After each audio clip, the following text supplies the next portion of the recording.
I'm already feeling winded. 1 minute in. 1 minute in. Pulse rate 78. Oxygen levels bouncing between 80 and 70. I'm at the Big Sky paragliding shop.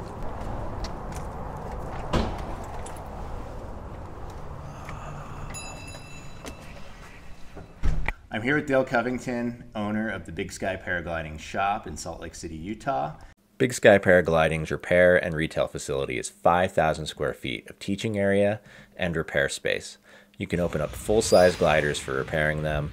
They also do reserve repacking. They do laser length trimming for gliders. Make sure your trim is good. They also do line repair. So here's one sewing right now. You can see how beautiful that repair is. They also sell olive oil, which is really delicious. And Dale here was somebody that I had been trying to work with, creating a hypoxia awareness course for paragliding pilots and sailplane pilots and general aviation pilots. Because unlike with commercial aviation, we're not forced to take a hypoxia awareness course. And so there's a large population of us out there that have no idea about hypoxia, how it affects you, your individual tells. And Dale, you've been high up paragliding before. What's your paragliding background? I've been flying paragliders since 1988, I believe, and I've been teaching. I started teaching in '90. I have had the opportunity to be pretty high with paragliders here in Utah, as well as in Nepal, in the Himalayas. So I'm very familiar with both being hypoxic as well as using oxygen systems. So how high in Nepal had you previously flown, you think? I launched one time from about 20,000 feet. Okay, so high up. And in the U.S., you can get up to about 18,000 feet before you're in That's violation right. of airspace. That's right. And you don't need to be going much more than 10,000 before you can start to see the effects of hypoxia, right? That is correct. Yep. Yeah. So either way, so we had this idea that we were going to start training paragliding pilots for hypoxia. I went and purchased with I started a new company up, Hypoxic, let's see, it was Hypox Training, LLC. Either way, started a new company, bought this hypoxia machine, and then it's really a high altitude training machine. What it is it creates a stream of air that you can breathe with a lot less oxygen content in it. I can get it down to about 8% oxygen, which is close to around 28,000 feet.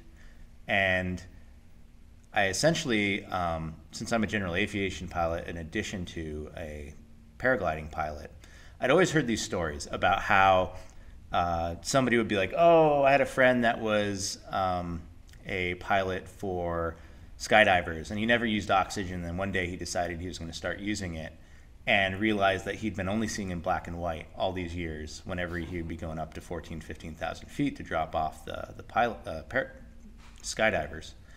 And you keep hearing all these stories about people who are affected by hypoxia and they didn't know it, or they'd be paragliding and they forget they were paragliding, and finally they get back down lower and then realize, oh, I've been paragliding, I didn't know I was, I should put oxygen on.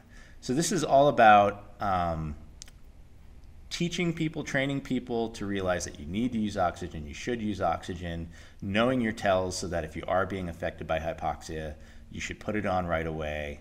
But either way, we plan on creating a course and teaching this. We're still trying to figure out all of the insurance issues with that, and making sure that we're covered and making sure everybody's safe and things like that. But either way, so we bought this hypoxia generator. Actually imported one from overseas, but you can rent them or buy them from places in the United States or in Europe. And essentially, we started creating a curriculum where you would start to breathe in, and I'm going to demonstrate this. You start to breathe in the hypoxic air, and you start basically losing oxygen in your bloodstream, and your brain stops reacting the way that it normally would. And depending on the person, you might have a bunch of different symptoms.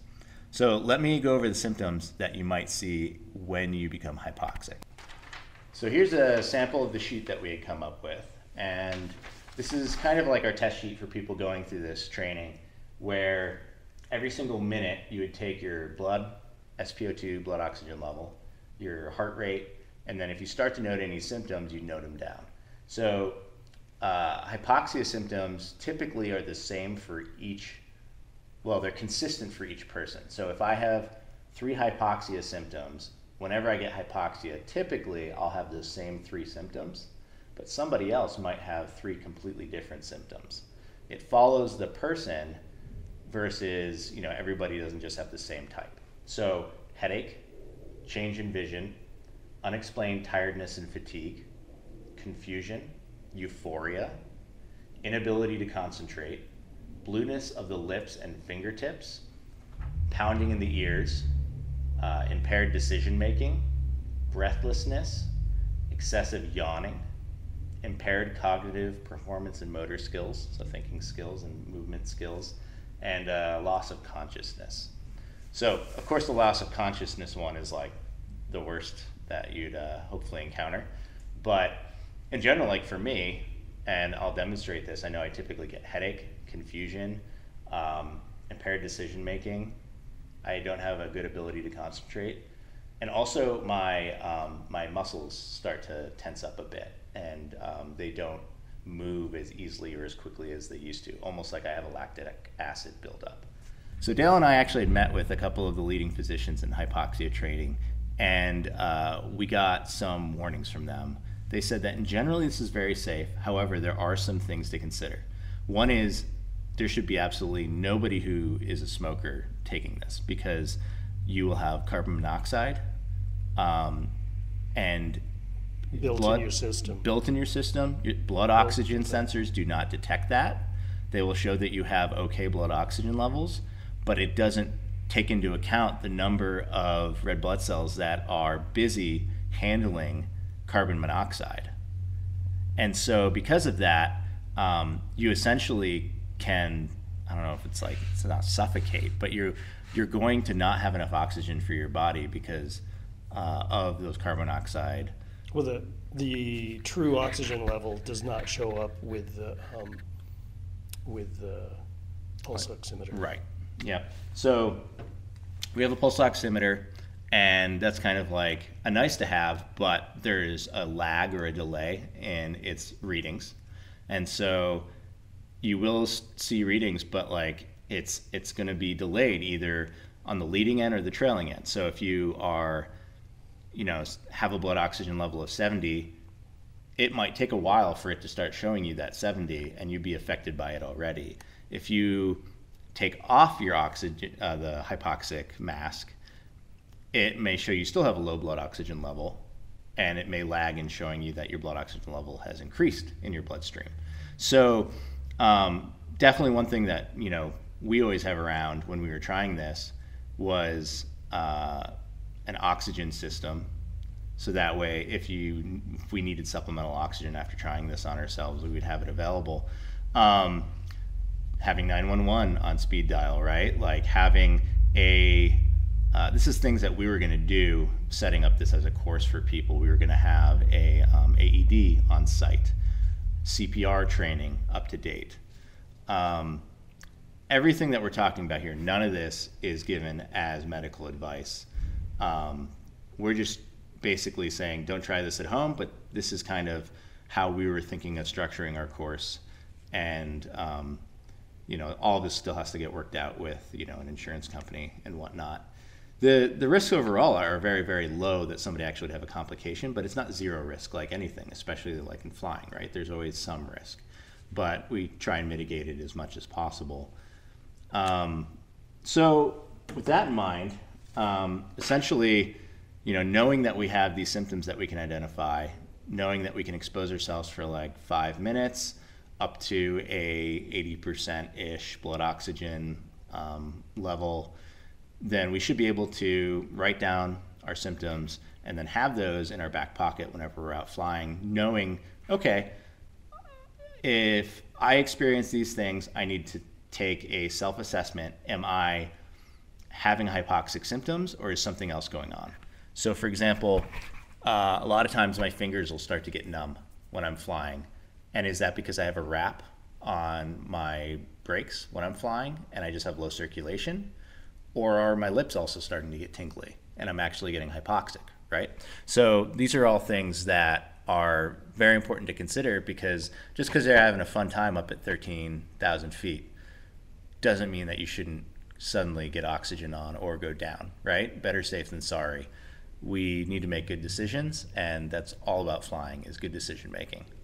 So with much ado, shall we go test this out, Dale? Indeed, let's. All right. I did want to mention, we'd also talked about having like a cognitive test that Yes. people could take, while they're experiencing reduced oxygen levels. We can also, you're going to be taking a self-assessment of what your symptoms are, but then also we can also have some kind of cognitive test, like we could be adding numbers or working with playing cards or something like that that would challenge your brain and give you a better idea of how you're actually handling this cognitively, because the cognitive tells aren't really obvious. Right. So one thing that was recommended to us is literally get one of those like childhood, round peg, square peg, try and fit the pegs in the right holes. Or something I like to try and do is either fuel burn equations or trying to figure out like L over D. Okay, the landing zone is like whatever, 2 miles out, and you're descending at this rate. Like, how long is it going to take you? Can you think of that while you are on a brain fog of reduced blood oxygen?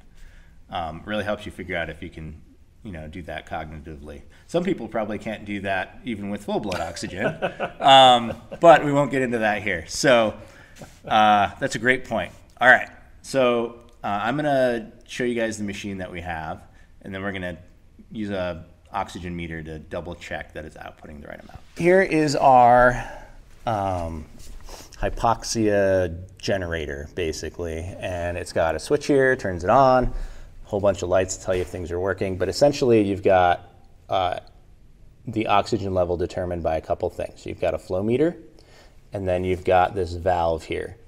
And there are some settings to where, like, if you have a certain flow and a certain valve setting, you get a certain oxygen level. I found it much better to just use this calibrated oxygen sensor here to tell me whether or not I've got the correct level of oxygen coming out. So this guy is starting up. I also have our blood oxygen finger cuff here. And so, okay, right now it's reading, I don't know if that's easy to see. Right now it's reading 20.9. We're going to turn this on. And it is going to start filling this ballast bag. And the point of this ballast bag is that it essentially allows you to breathe and have a reservoir of air so that when you breathe in, there's plenty of air for you to breathe from. And then when you exhale, it doesn't go back into the bag, it leaves. And then the mask for this is essentially just a CPAP mask with a valve. And so you put this guy on, and it exhausts air from your mouth into the room and allows you to breathe in from the bag. So this whole setup was, about $2,000 about. You can rent them for $600. And I've been pretty impressed overall with its ability to separate the oxygen out. So what happens to the oxygen while it's running is it actually pumps it out of here. So you have a higher percentage of oxygen right there coming out. If I were to put this sensor on there and read it, it's alerting me it's at 28% oxygen, and then it can't read any more than that. So apparently it doesn't like too much oxygen, right? So if I were to pop off this setting here, it's going to start dropping. And so it's getting down 14, 13, 11, 10, 9, 8. And so it's getting down to 9% oxygen.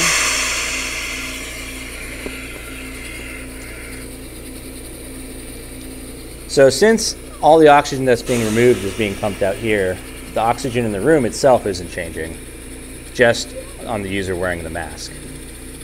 I don't know if anyone can hear me, but so I got this guy on. I got my finger in the finger cuff here.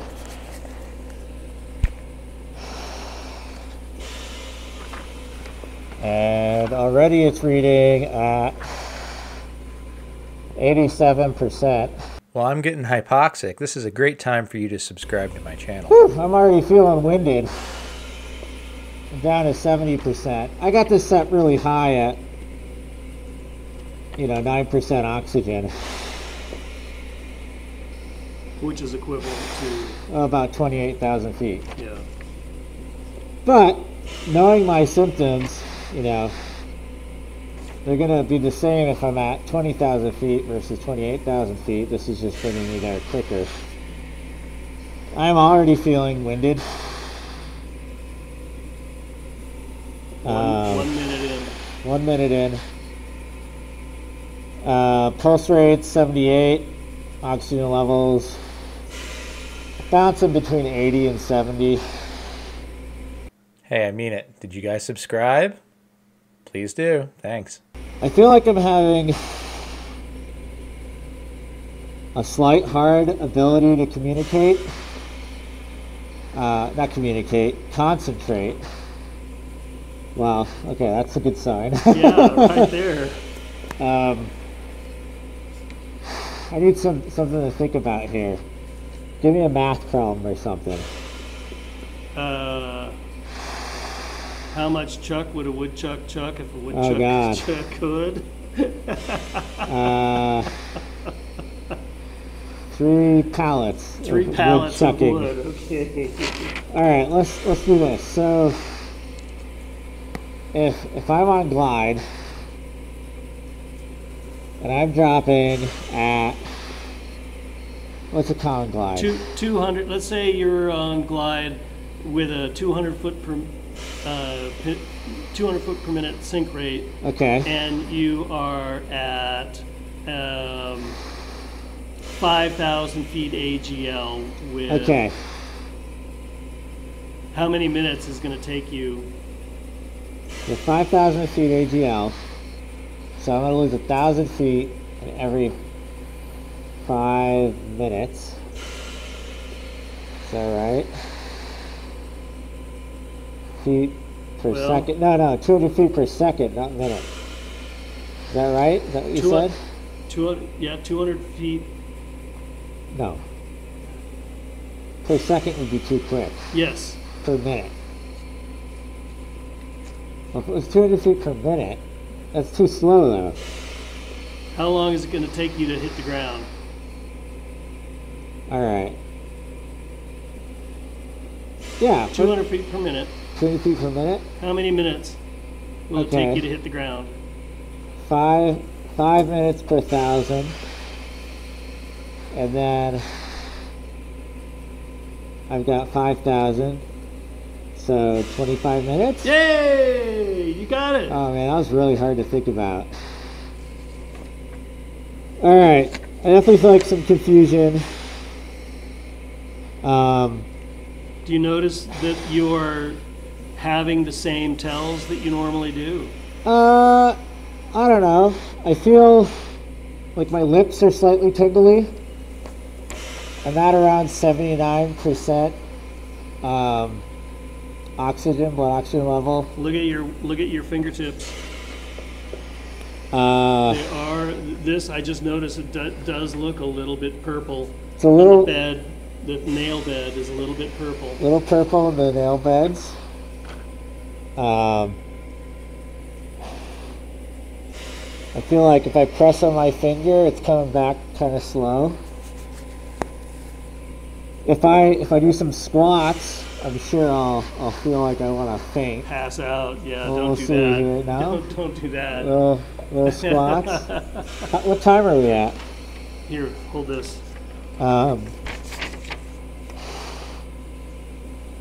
right, 5 minutes. We just hit 5 minutes, so I'm going to stop this, and we're going to talk about what I felt.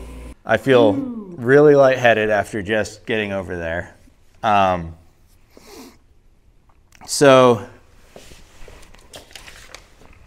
if I were to look at this, I didn't write it down this time, but if I looked at it last time, my heart rate had dropped from, I started at 95, and I'm sorry, my blood oxygen level started at 95, and then my initial heart rate was around 64. And then as time progressed, my heart rate went from 64 to 76, 73, 80, 85, 74, kept increasing, right? Blood oxygen level dropped from 95% to 84, 80, 71, 76. And then when we stopped, it went back up to 97 pretty quickly. I'll stick my finger cuff back on right now and see what it's reading. We saw it was dropping down to 80, dipped down to both 70 and then back up. See, right now it's saying 94, 72 heart rate. So really good to keep an eye on that.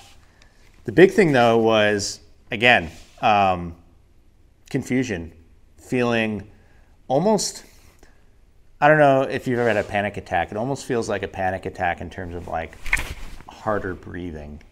You feel like you can't get enough oxygen. That's something you can feel, right? Inability to concentrate. I was definitely having a poor ability to concentrate. As soon as I started and I had low oxygen and I was reading the oxygen level on here, I was like, oh, it's at 84. I can't believe it dropped that low, which I started out much lower than that actually. And so immediately my ability to think correctly was incorrect. And then tingling, I have a little bit of tingling in my lips right now. It's hard with the mask necessarily to feel that, but like fingertips also. I've done this before where I've exercised and done like squats and things like that, and that'll amplify all of the different feelings. But you can also pass out and hit your head on something, so that's not the safest thing to do. But in general, knowing your hypoxia tells is just invaluable for any pilot who starts to get into altitude.